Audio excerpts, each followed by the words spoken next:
High friends, welcome back to my channel Mimi's kitchen. আশা করি আপনারা সকলে ভালো আছেন ও সুস্থ আছেন। আজ আবারও একটি আমি রেসিপি নিয়ে হাজির হয়েছি আপনাদের কাছে। আজ বানাচ্ছি চিকেন পকোড়া।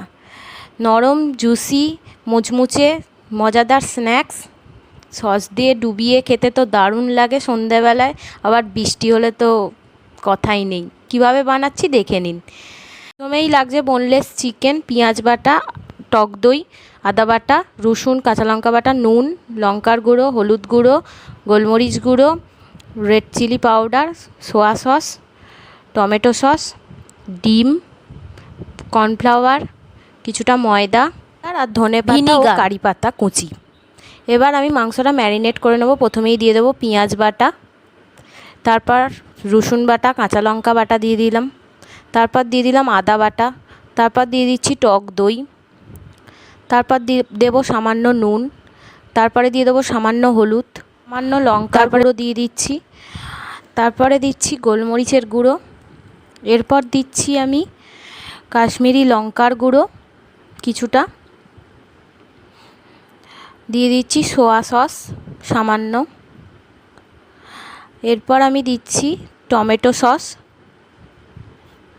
তারপর আমি দেব ভিনিগার সামান্য, এরপর আমি দিয়ে দিচ্ছি একটা ডিম,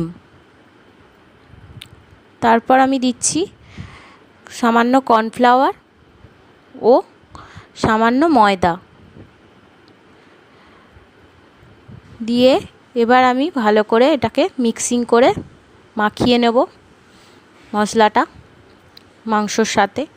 দেখুন আমি কি সুন্দর মাখিয়ে নিচ্ছি ভালো করে। এরপর আমি দিয়ে দেবো কারি পাতা ও ধনে পাতা কুচি দিয়ে আরেকবার আমি ভালো করে মাখিয়ে 1 ঘন্টার জন্য আমি এটা ম্যারিনেট করতে দেবো। এরপর 1 ঘন্টা বাদে আমি ফিরে আসছি। তেল গরম করতে দিয়েছি, সাদা তেলের মধ্যে আমি মাংসের একটা করে পিস আমি দিয়ে দিলাম।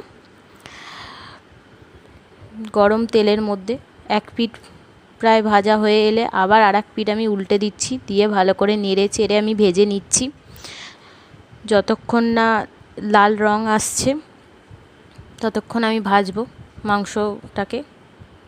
দেখুন কি সুন্দর রেডি আমাদের পকোড়া। এবার আমি একটা সানচায় করে পকোড়াটা আমি তুলে নিচ্ছি তেল থেকে একটি পাত্রে তেল ঝরিয়ে। দেখুন আস্তে আস্তে আমি তুলে নিচ্ছি সব কটা পকোড়া। এইভাবে আমি ভেজে নেব প্রত্যেকটা পকোড়া। দেখুন তুলে নিচ্ছি। এরপর আমি একটি সার্ভিং প্লেটে টমেটো সসের সাথে পরিবেশন করি। লাইক কমেন্ট শেয়ার করবেন। টাটা বন্ধুরা।